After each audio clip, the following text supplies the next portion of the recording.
Chi sono i ciclopi? Sono esistiti davvero? Beh, in un certo senso sì. Ciao, sono Fabio, benvenuti sul mio canale L'amore per le parole. Ma come, i ciclopi non sono figure della mitologia greca? Certo, però lo sapete, il mito nasconde sempre un fondo di verità. Ma procediamo con ordine. Chi sia un ciclope ce lo spiega l'etimologia. Cosa significa allora la parola ciclope? Scopriamolo insieme.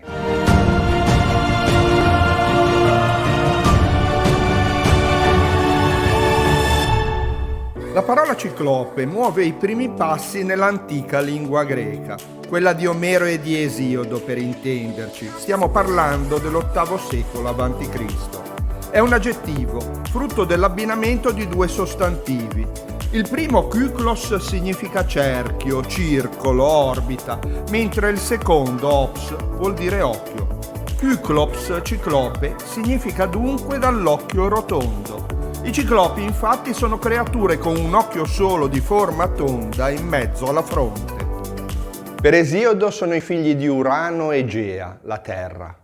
Alleati degli dei e fabbri senza pari, forgiano su misura le folgori di Zeus e sono forti a tal punto da costruire a mani nude mura grandiose come quelle di Micene.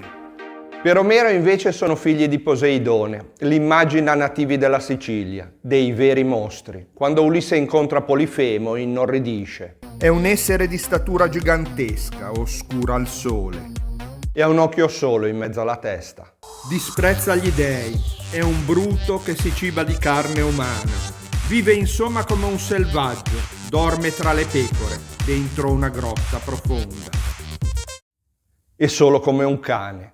Ma perché i ciclopi hanno un occhio solo? E perché vivono proprio in Sicilia? Dovete sapere che il mito nasce dal ritrovamento fossile di piccoli elefanti vissuti nel Paleolitico. In Sicilia, appunto, dentro moltissime grotte.